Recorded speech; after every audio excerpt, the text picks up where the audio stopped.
So we are live. Hi, I am the Everyday Junglist. I'm here with Charles Bogenberger. We're doing sort of an interview discussion today. Charles is a friend of mine, a former colleague. I'm going to do a quick introduction, a little bit of background, and then I'm going to kind of turn things over mostly to Charles. But hopefully, we're going to have a little bit of back and forth discussion. But if anybody is joining, thanks for joining. But anyway, so just by way of introduction, so Charles Bogenberger is a.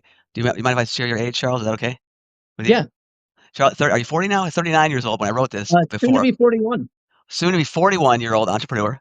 He has a BS degree in mechanical engineering, and he has an MBA. As I mentioned, he's a former colleague of mine. We met at the same large company, basically. He was running a lab for the company in Battle Creek, Michigan. That's where he met, and he had like 20 plus employees, I think, at that lab, as I recall. And they were doing mostly microbiology work, microbiology analysis for pathogens and other things. And then I recently reconnected with Charles. It's not been so recently now, but after he had left the company, I guess it was a year and a half maybe after he left, I reconnected and asked him what he was doing, and it turned out he told me he was now growing psychedelic mushrooms to support the legalized psychedelic medicine movement in Colorado, and that was a bit surprising to me. I mean, it was shocking and surprising, and I was very much intrigued and curious about it.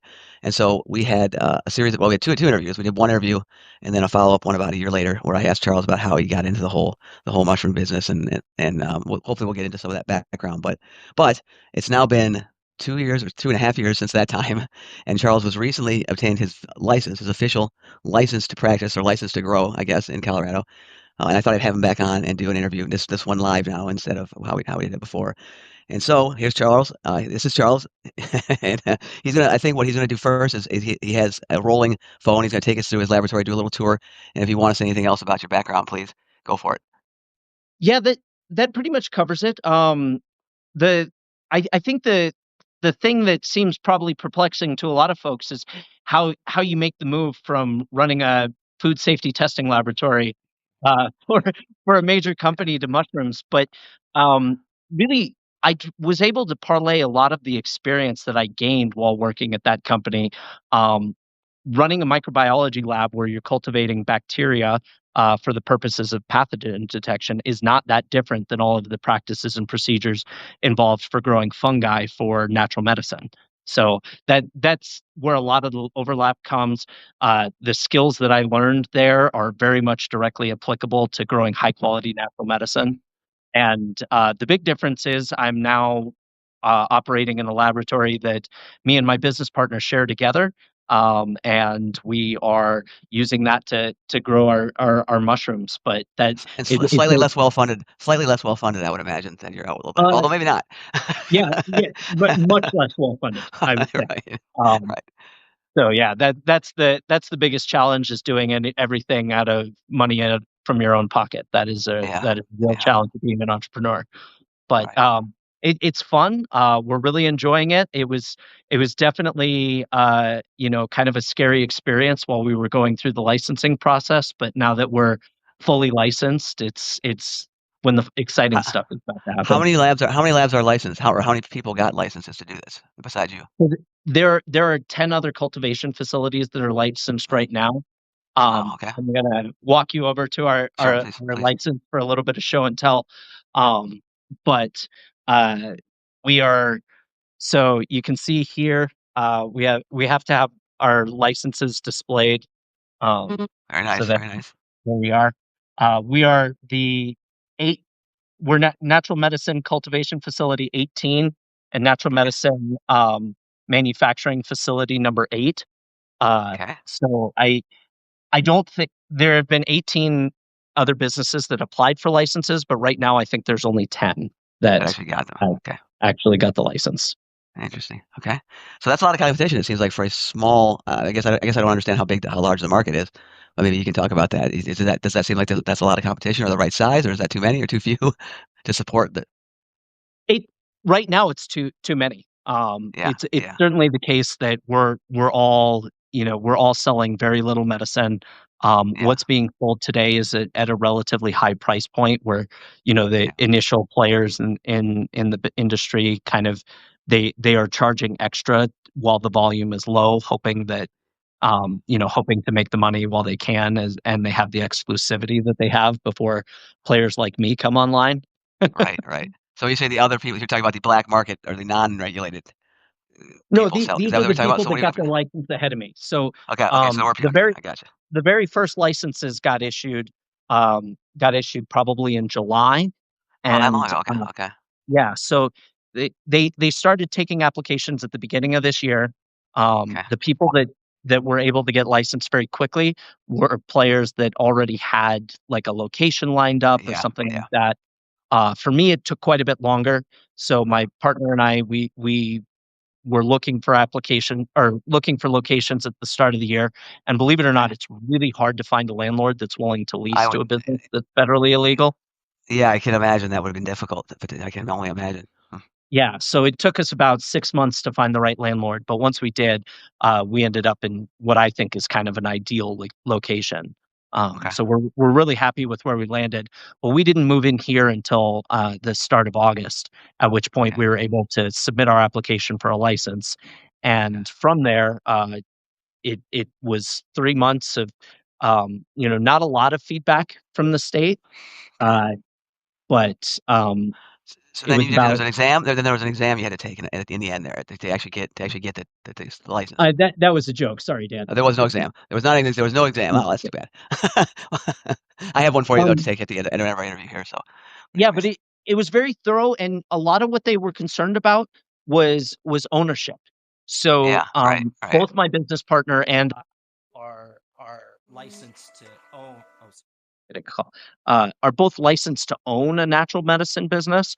But what they Okay. really want to make sure is that you don't have some outside investor that you're beholden Yeah, to, who would right. not be legally allowed to operate this business. So I they see. do a lot of financial due diligence to make sure that, you don't have any outstanding loans to somebody, Yeah. that potentially So compromise your ability.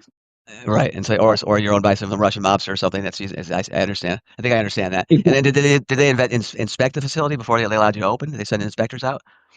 Yes, they did. Um, so they actually that was the thing that happened most quickly. They sent out the inspectors back in August, which honestly, Okay. back when they came, there was a lot of like things that we hadn't set up yet because we had Right. just moved in the week Yeah. before. So there was a Yeah. lot of this is where we will be doing this Yeah. activity, Yeah. but All right. didn't Okay. didn't have anything to show. And obviously, we couldn't begin full operations of like doing inoculations and things like that until we had our license. So Did they um, look at your quality documents and your the whole they did the whole top to bottom kind of review, or is it more just about the building itself, the facilities? It was mostly about the building itself and the facilities. I do believe that they will do that sort of top to bottom audit that looks, that'll look very similar to like the 17025 Yeah. audits that we Right. did back in the laboratory days. Yeah. They certainly have the regulations written out to be able to do an audit like that. But I Okay. think right now the state is operating on a relatively lean crew. Um, Sure. I'm sure they're they there. are. Yeah, Understood. But they that are getting that's attacked. one. They are getting tax. But they are getting tax money off of this tax revenue from your sales. Correct? Is that correct? Or no? Not they got revenue from or they get revenue from the application fees. So the application So, fees, not for the sale. Okay. yeah. So they right because this is a medical program, they're not Okay. they're not taxing, the businesses as like a sales tax. Okay. So, like, there's no taxation between me and my customer, and also Okay. for the end user, these patients that are coming in to consume the natural medicine, they don't pay a tax on the medicine either. And you're supplying to the therapist, not to the therapist patients, correct? You can only supply to the therapist by law. That's how it's written, or how Per specifically? Mostly correct. My client is the healing center. So I have a cultivation license and a manufacturing license. There's also 2 other businesses licenses out there. There's a healing center license, and then there's also a testing laboratory license, where Okay. they actually do the potency testing of the mushrooms before And those are we. going to be chemistry labs mostly, not doing micro. Are they doing some microanalysis as well? I don't know how that ended up on the Yeah. microbiology side. Yeah, thank you for all of your effort in lobbying the government there to do micro testing for No problem. pathogens. No problem. I'd love to give you Um more work. Very happy to give you more work to do. Yeah, so, they'll be doing pathogen detection as well, Excellent. salmonella and Cool. S. That's great. I'm glad to hear that. Okay, good. Makes me feel better, Charles. I'm glad. Yeah. So so But our efforts to make this medicine safer really paid off because cool. they did That's good. require some testing. As much as I wanted them to specify that they wanted an environmental monitoring program, Yeah, that they did did. not make it into the regulations. So it's just you have to pull a sample from each harvest batch and send that Okay. off for for potency testing and microbial analysis. And then you have Okay. to have all the traceability in your records to be able to do like a recall program if it ever You came do. to Okay. that. Okay. Oh, that's good. That's good to know. I don't know how they would do that since they don't have any FDA kind of buy-in, but in any event, I guess I guess hopefully that never happens. But Well, I anyways, think the way they would I mean, you're required by the regulations to administer or to do your own recall. to do it on your Um, own, so you would do it to do it as the business. Okay, understood. yeah. So Okay. that would be Cool. I would have to notify all my customers, which, Yeah. I have those records to be able to tell Yeah. them which medicine to pull from their shelves and stop Yeah. serving to people. But thankfully, our facility is extremely clean. So Yeah. Yes. I'm one sure you're one of one the of the best. things that I like to advertise to my clients is that there is no manure anywhere near anything we do. All of our substrate is a combination of cocoa, vermiculite, and gypsum. So Okay. there, as a result of that, we never have to worry about E. coli contamination coming into our facility, and then we're actively monitoring to make sure that it doesn't arrive accidentally as well. And are you doing environmental monitoring on your own? You are doing some Mhm. environmental. Oh, that's really good to hear. I don't know that any of your competitors are doing that, so maybe that's a way you could separate from them. Maybe they are. I don't know. Have you seen any of your competitors' facilities? Are they set up in a similar manner? Are they more like less like laboratories, or what's your? Have you You seen know, any of I them? I've toured a lot of mushroom cultivation places that are all in the unregulated space, Yeah. but I've yet to see any one of my competitors in the regulated space. Okay. I need to do that. There's a couple of them now that I'm licensed and legitimate that would probably allow me to come see their space. Interesting. Okay. Cool. All right. Well, let's do the tour. Let's do the tour here. Let's do the Let's tour. see the place. Yeah. Okay, so I showed you where our license is. I'm going to start the tour. So this is our laboratory space. It's we try to keep this as clean as possible.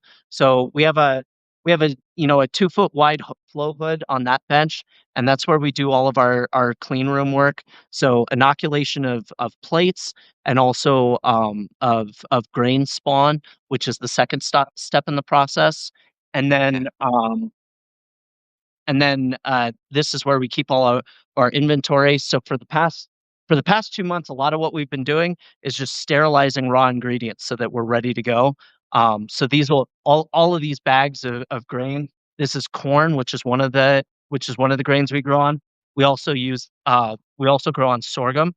So you can see these bags over here, and those will all be inoculated by the end of next week. So we've been very busy Why the two different? getting Why the two different substrates or two different? Why grain and sorghum? We're experimenting with both corn and sorghum because those are two of the common grains that people use. We'd like to be able to see some sort of scientific evidence that shows that Could be. certain genetics prefer one over the other.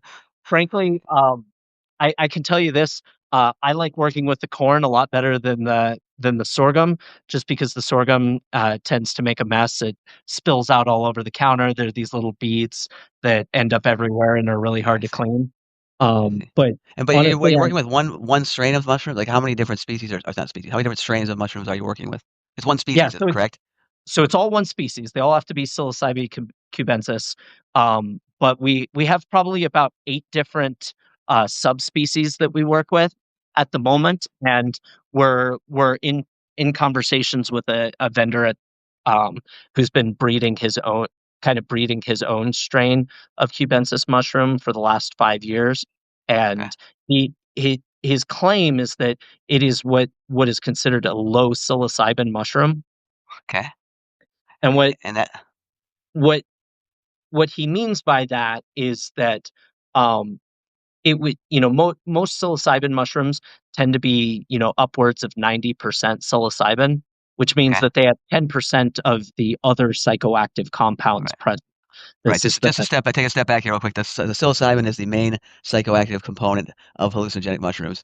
But there are Yeah, other components that are also psychoactive that are in mushrooms, and those are not as well understood or as well known. But some are known for sure.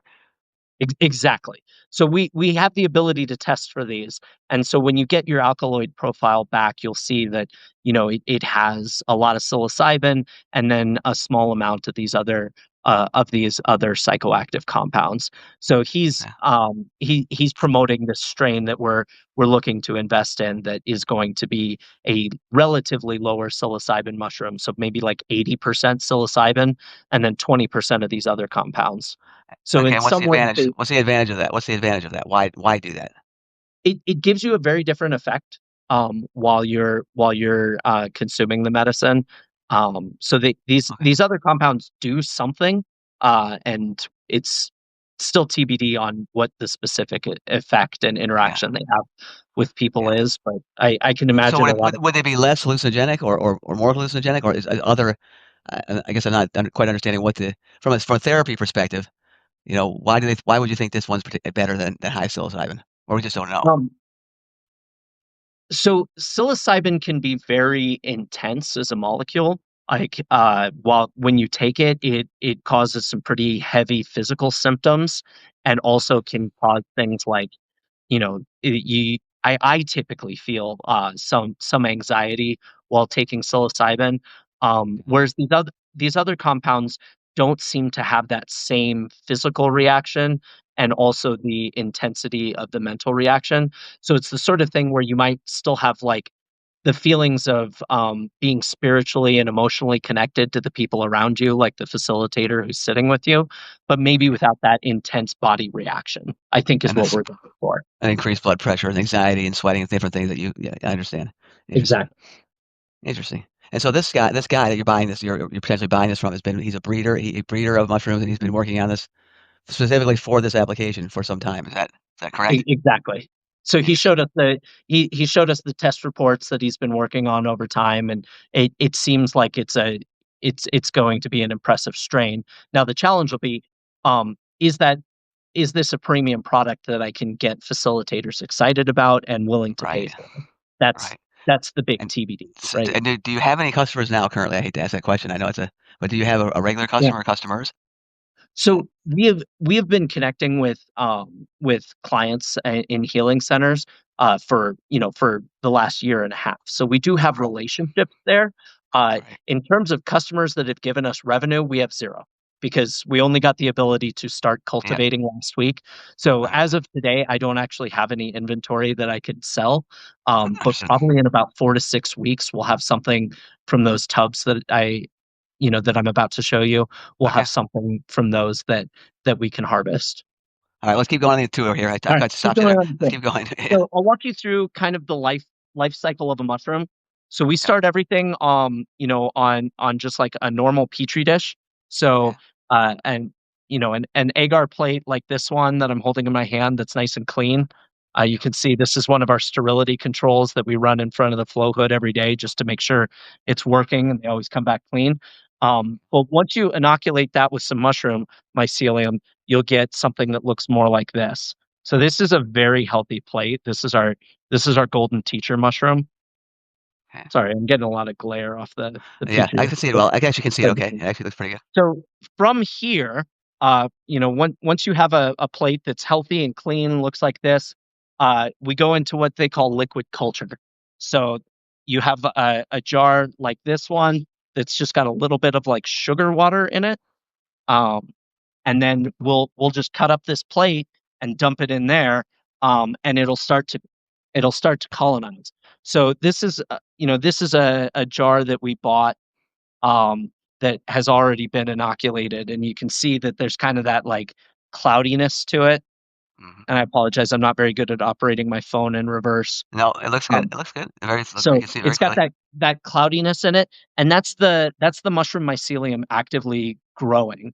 And what that allows us to do is we can actually suck out the mycelium juice from this jar and inject it into the next stage of its life cycle. So from And where are you here we incubating do those? Where are you incubating the liquid cultures? Do you have an incubator room or an incubator? Yeah, Or we just have a closet that we keep just that's okay. not exposed to the sunlight. So um, Yeah. the that door right behind me is where we do all of our incubations. So is that jar And anaerobic? Is that jar anaerobic or it's not or it's microaerophilic? I mean, yeah, that's not an anaerobic incubation, correct? Correct. The mushrooms are much more like are more like animals than plants. So they actually breathe out CO2 during their lifespan. So they need some fresh air in those jars, but not a lot.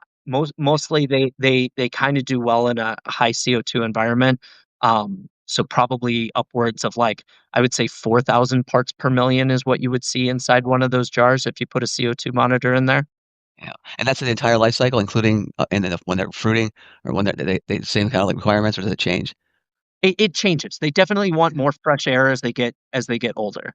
So Okay. after we go to the or go from the jar, we will take a syringe out of there, and this is just a sterilized bag of corn, which is the next step in the cultivation process. So we'll take a syringe and we'll inject it into this bag, and over the course of the next 2 weeks, it'll colonize. And this is what a fully colonized bag looks like. So this guy is ready to move on to the final stage of the life cycle. So you can see it Cool. started off as this bag of corn, and then all that white is just nice, healthy mycelium. So And that will be that incubated. And how long did that take? How long did it take to get to that level this, from where you started? this takes about 2 weeks to get here. Okay. And there's no mixing or anything at that time. You just let it sit. It does it all. There's nothing you have to do. Don't babysit it. Just let it sit in your like. Okay. But you did ask about the fresh air, and that's Yeah. what that's this filter patch here is is for the fresh air exchange. Right. So it's getting some ability to breathe, but again, mostly it wants that high CO2 environment. Okay. And then I'll take you So to the let me, next room yeah, please. in the But while you do facility. that, let me just take a quick break here and just reintroduce, Oh reorient yeah, people who maybe have joined late. This is Everyday Junglist. I'm with Charles Bogenberger. He was a former colleague, friend of mine. We worked together at a large company. He ran a testing lab there, where I met him. He had something like 20 plus employees. He was a business unit manager. It was a big deal, important position, a big businessman. And now he's moved into the psychedelic mushroom market in Colorado, where it is now it's now legal. There's a big psychedelic medicine, and he is a grower and manufacturer and supplier to the therapists in the industry. And he's giving us a tour of his lab right now. so the final stage of the mushroom life cycle, and thank you for the introduction, Dan. We bring the mushrooms in here, where they cultivate inside of these large tubs. So this is what we call the fruiting substrate. So as the mushroom goes from or fully colonizes those grain spawn bags that I was just showing you, we're going to take one of those bags and put it into one of these tubs with about I think it's about a, a kilogram and a half of fruiting substrate, and I have a smaller one here that I'll show you up close, so you can kind of see. This was something that was inoculated last week, and you can kind of see the white mycelium starting to grow across the substrate at the bottom there. It's a little bit hard to see because there's so much condensation on the walls of the tub. Right. But this tub will, again, similar to to the grain spawn, it will fully colonize to the point where it's entirely white, and then we will open up the lid and allow it to start getting more fresh air, and that's what triggers the mushrooms to know that it's time to start fruiting. Okay. And so this room, we have capacity to do about 40 tubs. Each tub takes about 4 to 6 weeks to go from inoculation to then being ready to fruit and harvest. Okay. And from here, we have this smaller tent that's inside. You can see that plastic lining, and that's actually where we do all of our harvesting and packaging. So we come inside the tent, and we have this table here where everything gets harvested, weighed out. The state requires us by regulation to do a lot of documentation around how much we pull from each harvest when we do it. All right. They want to know the wet weights, and then Yeah. once we dehydrate them, they want to know the dried weights too, and then how Okay. many packages we got from each one. And the reason you're in that separate room there is a safety consideration, to get an organic label, which is also safety under the umbrella of safety, and it's because it's Yes, positive pressure, right? Essentially. it's really easy to keep this room clean because it's constantly from that ducting that's up there. It's constantly getting air that is clean and filtered. So if there was any pathogen in the facility, it wouldn't be able to enter on its own. It would be air is constantly getting forced out of this room. So it's very easy to keep this environment sanitary, which is really important because this is where we do all of our harvesting and packaging. All right. And Um, that's required. That was not required per the regulations, for the mushroom regulations, but to get the organic label, it is required, correct? But you don't necessarily well, have to do that, or do you? yeah, you don't have to do this, but um, we are following the organic certification requirement just because that gives us a baseline industry standard of Yeah. what's required to do this safely. And then after Oh,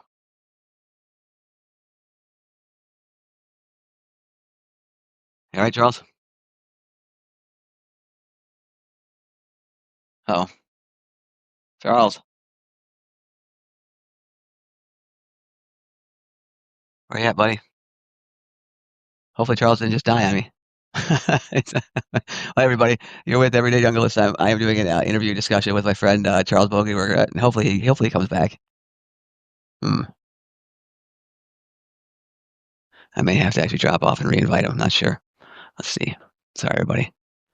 Looks like he maybe tripped or something. Hopefully he didn't have a heart attack on me.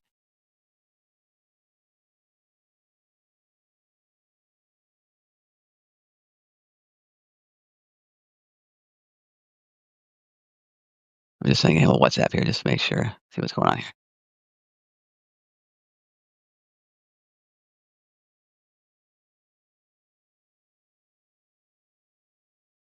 Oh, the perils of live TV. TV. You call it TV? Live podcasting? Live casting? This is what happens sometimes.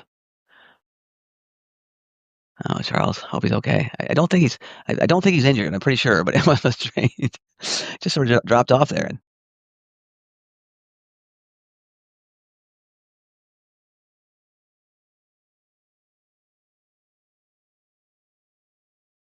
I really don't want to turn this off because if I do turn this off, then I'm gonna have to start it over and again. And if I do that, then it's gonna be a whole separate thing. And I'd really like to keep it as one video, but I may have to because I'm not hearing from him. All right, everybody, I'm gonna have to drop off and I'm gonna have to restart this. So hopefully, if you are listening, if you're on live, you can come back on. I want to get back on here. I'm gonna end this right now and start again.